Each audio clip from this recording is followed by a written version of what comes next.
முத்தாய் முத்தாய்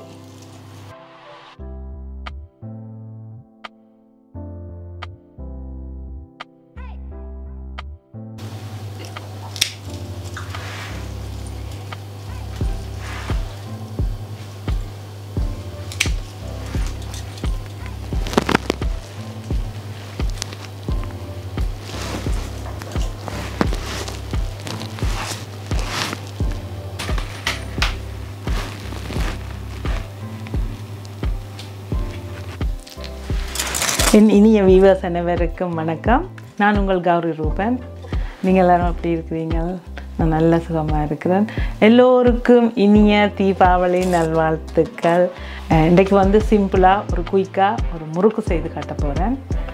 அதுக்கு முதல் இந்த வீடியோ பார்த்து லைக் பண்ணி ஷேர் பண்ணி சப்ஸ்கிரைப் செய்த எல்லோருக்கும் தேங்க்யூ ஸோ மச். நிறைய பேருக்கு நான் மெசேஜ் ரிப்ளை பண்ண முடியலை, நான் கொஞ்சம் பிஸியாக இருந்துட்டேன். கண்டிப்பாக நான் உங்களுக்கு டைம் இருக்கிற நேரம் கண்டிப்பாக உங்களை எல்லாருக்கும் நான் ரிப்ளை செய்வேன். மன்னித்து கொள்ளணும் என்று நான் கேட்டுக்கொள்கிறேன். இப்போ நாங்கள் இன்றைக்கி தீபாவளிக்கான முறுக்கை நான் செய்து காட்ட போகிறேன். குயிக்காக முறுக்கு செய்து காட்ட போகிறேன். அது சிம்பிளாக இருக்கும், வாங்க செய்யலாம். இன்றைக்கி நான் செய்ய போகிற முறுக்கு வந்து வீட்டில் உள்ள பொருட்களை வச்சு தான் இந்த முறுக்கு செய்ய போகிறேன்.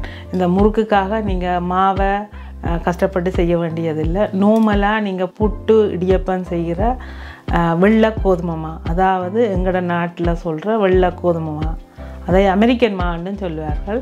நிறைய பேருக்கு இது குழப்பத்தில் இருக்குது. ஏன்னு சொன்னால் இந்தியாவில் வந்து கோதுமை மாவுன்னு சொல்கிறது சப்பாத்தி செய்கிற மாவை, நாங்கள் புட்டு செய்கிற அதாவது இந்த வெள்ளை மாவை வந்து மைதா மாவுன்னு தான் சொல்லுவார்கள். இப்போ அதில் நிறைய பேருக்கு குழப்பம் இருக்குது. நான் நிறைய தடவை இதை பற்றி சொல்லியிருக்கிறேன். இருந்தும் இப்போ நிறைய பேர் தெரியாத ஆட்களுக்காக சொல்கிறேன். இது வந்து நார்மலாக எங்களோட தாய்நாட்டில் நாங்கள் புட்டு இடியப்பம் தோசைக்கு பாவிக்கிற அமெரிக்கன் கோதுமை தான் நான் இன்றைக்கி இந்த முறுக்குக்கு எடுக்க போகிறேன். இதை வந்து யூரோப்பில் வெளிநாடுகளில் பிளேன் ஃப்ளவர்ன்னு சொல்லுவார்கள். ஒவ்வொரு நாட்டுக்கும் ஒவ்வொரு பேர் இருக்குது. இந்த குழப்பம் இதோட தீர்ந்திருக்குமென்று நினைக்கிறேன். நாங்கள் இப்போ முறுக்கு செய்யலாம், வாங்க. அவித்த கோதுமை 2 கப்,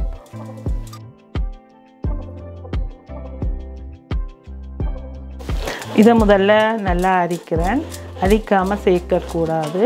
இருந்தும் நான் அரித்து வைக்க மாட்டான், இருந்தாலும் திரும்பவும் நான் அரிக்கிறேன்.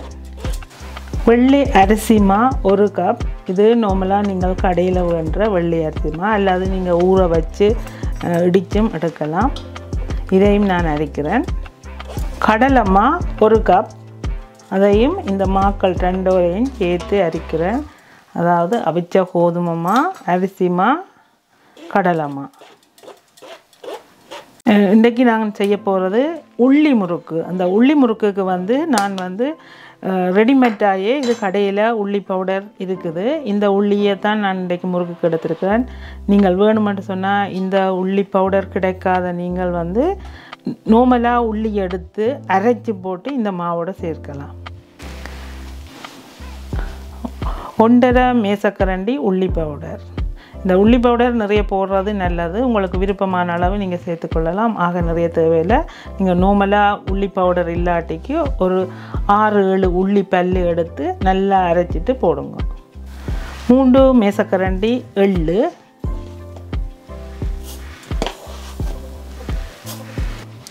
தனி மிளகாய்த்தூள் 1 மேசக்கரண்டி. உங்களுக்கு உரைப்பு எப்படி வேணுமோ பார்த்து போடலாம். நான் 1 மேசக்கரண்டி போட்டிருக்கிறேன். 1/2 தேக்கரண்டி சின்ன சீரகம். இந்த சின்ன சீரகத்தை நான் முழுசாக போடாமல் நான் சாதுவாக உடலில் இடிச்சிட்டு சேர்க்க போகிறேன். 1/2 தேக்கரண்டி பெருஞ்சீரகம். இதை வந்து அந்த கொஞ்சம் பெருசாக இருக்கிறதால கொஞ்சம் இடிச்சிட்டு போடுறேன். நல்லா இடிக்கக்கூடாது, அறுவல் நொறுவலாக இருக்கணும் இந்த பெருஞ்சீரகமும் சீரகமும். 1 மேசக்கரண்டி உப்பு. நீங்கள் உங்களுக்கு தேவையான அளவு உப்பு பார்த்து நீங்கள் சேர்த்துக்கொள்ளலாம். உடனேயே நிறைய கொட்டிடாமல் குழச்சி பார்த்துட்டு திருப்ப நீங்கள் சேர்க்கலாம். ஓகே, இது எல்லாத்தையும் சேர்த்து நல்லா ஒருக்கா மிக்ஸ் பண்ணுவோம்.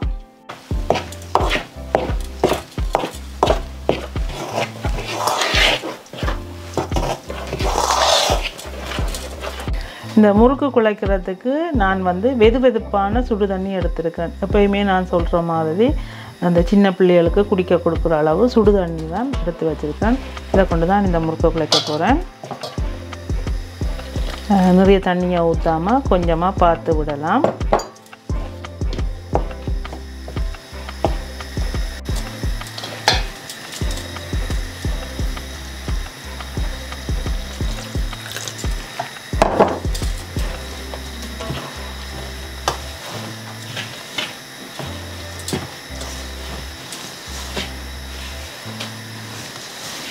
இந்த மாவை குழச்சி கொண்டிருக்கேக்க இதுக்குள்ளே வந்து நான் முறுக்கு சுடுறதுக்கு எண்ணெய் சூடாக வச்சுருக்கிறேன். அந்த எண்ணெயிலையும் கொஞ்சம் எடுத்து இதுக்குள்ளே விட போகிறேன். இப்போ அதிலேருந்து ஒரு கரண்டி எண்ணெய் எடுத்து இந்த மாவுக்கு சேர்த்து குழைக்க போகிறேன். தேவையான அளவு தண்ணியை சேர்த்து மிச்சம் குழைக்கிறேன். இனி நாங்கள் இதை வந்து நல்லா கையாலே அமர்த்து குழைக்கலாம். இந்த எண்ணெய் வந்து கை வச்சு குழைக்கக்கூடிய அளவு சூடு தான் விட்டுருக்கிறேன்.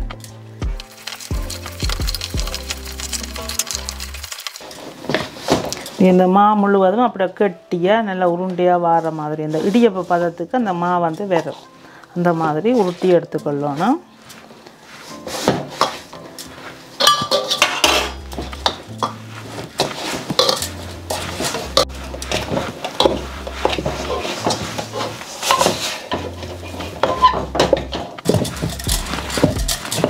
இந்த மாவை வந்து இப்படி நல்ல உருண்டையாக இடியப்ப இதுக்கு குழைச்சி எடுத்துருக்கிறேன்.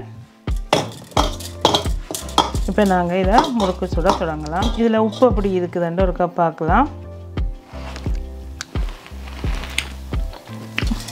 கரெக்டாக இருக்குது.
இது வந்து நட்சத்திர முறுக்கு அச்சு போட்டிருக்கிறேன். நீங்கள் வேணுமெண்டா நார்மலாக புளிகிற முறுக்கு அச்சு போட்டு கூட இதை புளிக்கலாம்.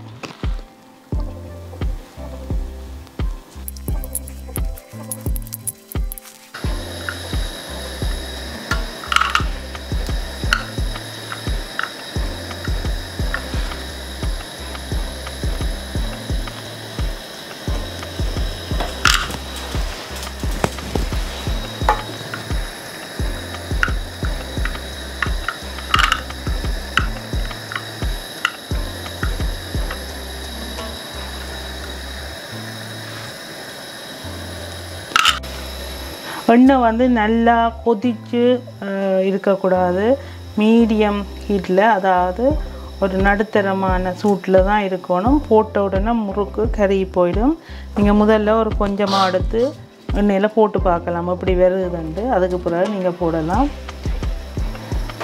இது வந்து கரெக்டாக இருக்குது. அப்போ தான் இந்த முறுக்கு உள்ளே வந்து பொரியக்கூடியதாக இருக்குது. இல்லைன்னு சொன்னால் மேலே கருகிட்டு நாங்கள் முறுக்கு எடுத்துடுவோம், உள்ளே அவியாமல் இருக்குது. நாங்கள் இப்போ முறுக்க போடலாம்.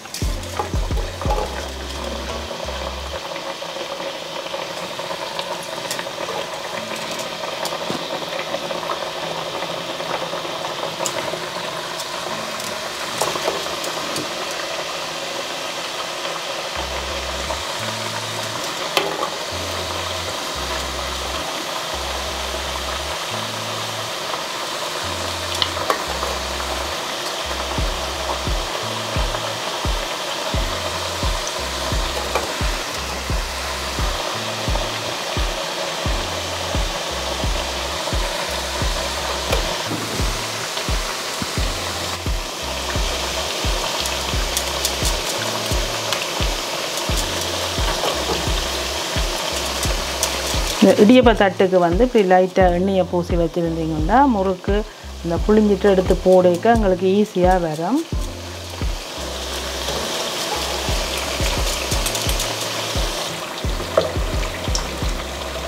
முறுக்கு பொரிஞ்சு நல்ல பொன்னிறமான கலருக்கு வந்துட்டு இப்போ நாங்கள் இதை எடுக்கலாம்.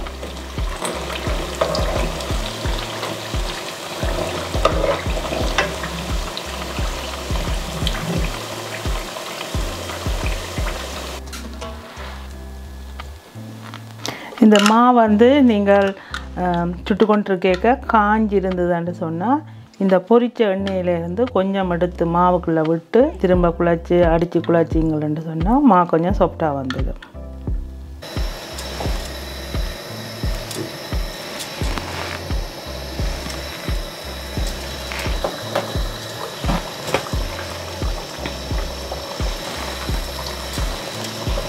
மறுபடியும் சொல்கிறேன், இந்த நெருப்பை வந்து நல்லா குறைச்சி வச்சுக்கொள்ளணும். இல்லைன்னு சொன்னால் முறுக்கு கரியிடும், உள்ளே பொரியாமல் இருக்கும், அந்த மொறுமொறுப்பு வராது. நல்ல டைம் எடுத்து பொரிஞ்சால்தான் அந்த மொறுமொரண்டு இருக்கும் முறுக்கு.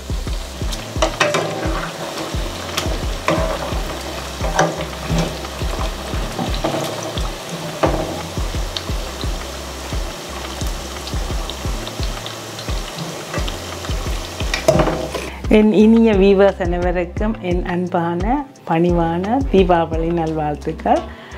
இன்றைக்கி நான் வந்து எங்களோட வீட்டில் இருக்கிற பொருட்களை கொண்டு குயிக்காக செய்யக்கூடிய ஒரு முறுக்கு செய்து காட்டியிருக்கிறேன். என்னோட வீடியோக்களில் அரியரம், முறுக்கு, பால் ரொட்டி, சிப்பி சோகி, வெட்டு பலகாரம், இன்னும் 2 முறுக்கு வகை, இப்படி கணக்கு பலகாரம் நான் போட்டிருக்கிறேன். இந்தியாவில் உள்ள மக்கள் கண்டிப்பாக இந்த தீபாவளிக்கு வந்து சூசியம் செய்வார்கள். அவர்கள் வந்து சுழியம் என்று சொல்லிங்கன்னா அது சூசியம். அது வந்து நான் ஒன்று பயரில் செய்து இன்னொன்று கொண்டக்கடலையில் செய்து இந்த 2 சூசியமும் அதில் போட்டிருக்கிறேன். அதே மாதிரி அதிரசம் செய்து போட்டிருக்கேன். நீங்கள் உங்களுக்கு இந்த தீபாவளிக்கு பலகாரம் செய்ய விரும்பினால் அதையும் நீங்கள் பார்த்துக்கொள்ளுங்க. இப்போ வந்து நான் செய்த முறுக்கு எப்படி இருக்குதுன்னு உங்களுக்கு நான் சாப்பிடும் போது தான் உங்களுக்கு தெரியும் அதோட சுவை. நிறைய பேர் எனக்கு கமெண்டில் சொல்லியிருக்கிறாங்க. அதனால் நான் பிச்சு எப்படி இருக்குதுன்னு உங்களுக்கு காட்டுறேன்.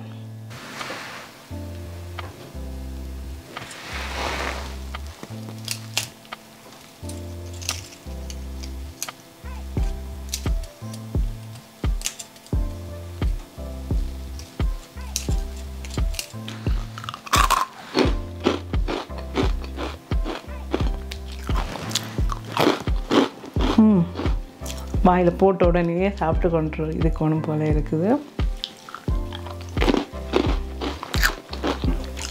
சூப்பரான ஒரு முறுக்கு, கண்டிப்பாக நீங்கள் செய்து பார்க்கணும். என்னென்னு சொன்னால் உங்களுக்கு திரும்ப சொல்கிறேன், ஈஸியாக செய்யக்கூடியது. முறுக்கு புதுசாக பழகிறாக்கள் கூட நீங்கள் கஷ்டப்படாமல் இந்த முறுக்கை செய்து பார்க்கலாம். மீண்டும் என் இனிய வியூவர்ஸ் அனைவருக்கும் தீபாவளி நல்வாழ்த்துக்கள். மீண்டும் நல்ல ஒரு வீடியோவில் நான் உங்களை சந்திக்கிறேன். இந்த வீடியோவை லைக் பண்ணி ஷேர் பண்ணி சப்ஸ்கிரைப் செய்த எல்லோருக்கும் தேங்க்யூ ஸோ மச். மிக்க நன்றி. வணக்கம்.